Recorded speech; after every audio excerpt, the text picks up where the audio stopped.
Is very interesting and timely in so many aspects when I think about specific things. Domestic Violence Awareness Month. Recent facts and figures shine light on reality and impact of financial abuse. Chicago-based relationship abuse expert shares signs and steps to stop the cycle. Our guest today is Sharisse Kimbro, Relationship Abuse Program Officer at the Allstate Foundation. Sharisse, thanks for stopping by. How are you? I'm great. Thanks so much for having me today. This is just really intriguing. And when you talk about the financial abuse, this is something we're always talking about other types of domestic abuse, but explain that whole financial abuse thing. Absolutely. As you all may know, today is October 1st. It's the beginning of Domestic Violence Awareness Month, and 1 in 4 women and 1 in 7 men will experience domestic violence in their lifetime, and nearly all of them will also experience financial abuse.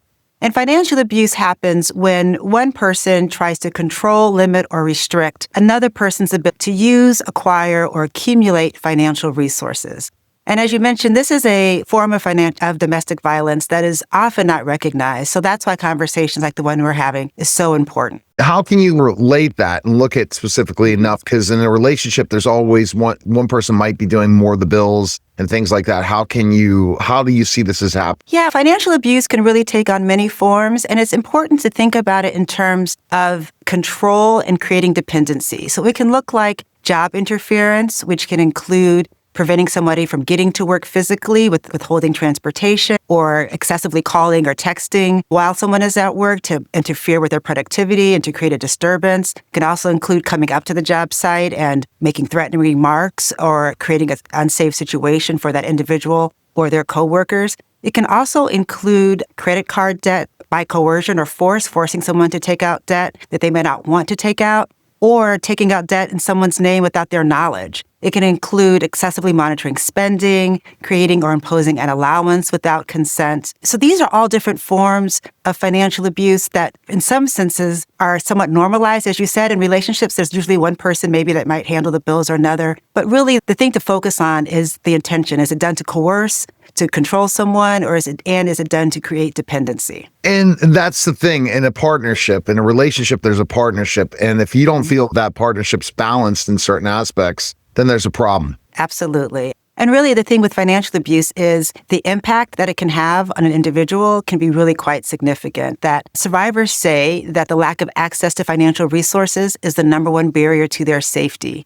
And a lot of survivors report only having access to $175.50 without their harm doer's knowledge. So if you're in an unsafe situation and all you have is less than $200, it's going to be very difficult for you to leave that situation. And financial abuse, like a lot of other forms, it happens on a continuum. Domestic violence happens along a continuum. And financial abuse and emotional abuse and psychological abuse are often the precursors to much more significant physical abuse that most people associate with domestic violence. Interesting. It's the beginning process. There's a red flag coming up if you see that they're controlling specifically enough all your spending habits, what you're doing in specific things, instead of sitting down and looking at it together as a partnership. Because if you don't have access to resources, if you don't have the ability to use resources as you see fit, then there's no way you're going to be able to leave if it gets to the point where you feel like you need to leave. So you really do become dependent on the other person. And that can be a very dangerous situation. And sometimes it's out of your cause that happens. People become dependent on each other and hopefully figure it out to understand in that the relationship. And I think it goes back to specific things for sure. Let's dive deeper into some of the things we should look out for. What's some things right now when you're talking about financially as a couple to make sure that we can eliminate some of those things that you talked about? Sure. I think one of the primary things is to really make sure you're operating with mutual respect and trust and accountability, but it should be mutual. The mutuality is really important, that both parties are coming to the table, as you said, talking about things, making decisions together. It doesn't want to be where one person is making all the decisions for the entire collective and then forcing a certain perspective or role or restrictions on the collective.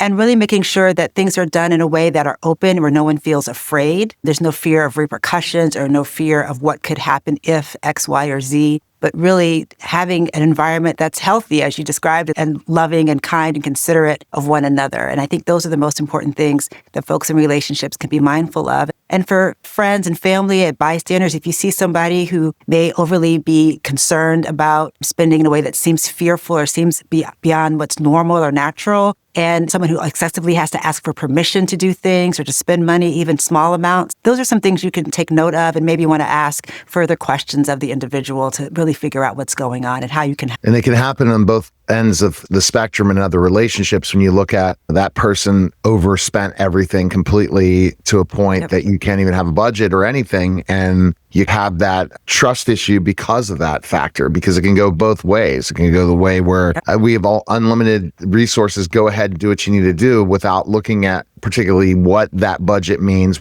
how to live within your means and things in that nature. Certainly. And I think even when you have folks that may hide their spending or hide resources, or you don't really know what you have, right? That can be also another sign of financial abuse. If someone is taking effort to hide it, or like you said, spending it all, and then you don't have anything. So the end result is the same, where you don't have access to the resources that maybe you've even earned and worked for. And that's where the thing of looking at financial literacy is such an important part in this conversation as well. Wouldn't you agree, Sharisse? Oh, 100%. Financial literacy is so important. And in fact, the Allstate Foundation, we worked with DV advocates from across the country to create a workbook, a financial education workbook called the Moving Ahead Workbook, where folks who are experiencing domestic violence or folks who haven't can really gain some really important information about finances to really learn kind of all the ins and outs so that you can help to, if you've been in a financially abusive situation, you can help get yourself out of it, but hopefully to prevent you from even getting into one in the first place. All right. Best place people can connect again with you, where can they go? You can go to allstatefoundation.org. And I also just wanted to mention that if there's anybody right now who's experiencing domestic violence,